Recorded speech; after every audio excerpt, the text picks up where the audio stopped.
Good day everyone. Let me show you the data analysis and experimental design in TVE. In first scenario, evaluating wire stripping performance, EIM student in SSU wants to evaluate the performance of different wire stripping tools.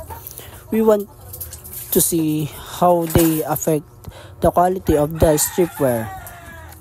Frame problems. 1. Completely randomized design or CRD. We want to compare the performance of 5 different wire stripping tools. There are A, B, C, D, E on a specific type of wire. We randomly assigned each wire stripping tools to a wire and measure the quality of the strip. 2. Randomized complete block design or RCBD. We want to compare the same 5 wire stripping tools.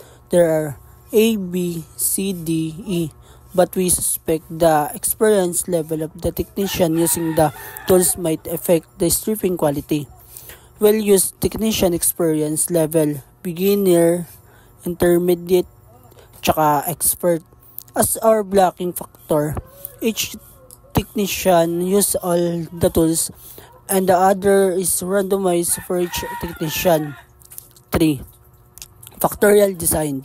We want to investigate the effects of 2 factors on stripping quality. The type of wire stripping tool, ABC, and the wire gauge, 14 AUG, tsaka 18 AUG.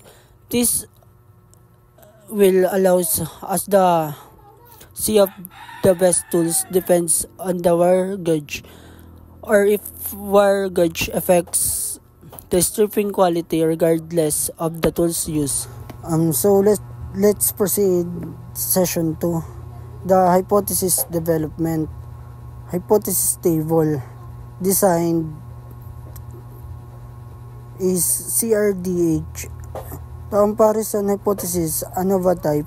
CRDH means there is no significant difference in the average wire stripping quality among the 5 wire stripping tools, the A, B, C, tsaka D ng E. H, there is significant difference in the average wire stripping quality among the at least 2 of the 5 wire stripping tools, A, B, C, D, E. Correlation type, relationship type.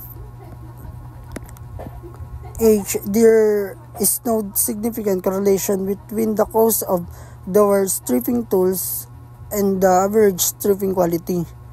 H, there is a significant correlation between the cost of the wire stripping tools and the average stripping quality. RCBDH. RCBDH comparison hypothesis ANOVA type. There is no significant difference in the average wire stripping quality among the 5 wire stripping tools A, B, C, D, E after accounting for the effect of technician experience. The H1, there is a significant difference in the average wire stripping quality among at least 2 of the 5 wire stripping tools A, B, C, D, E after accounting for the effect of technician experience.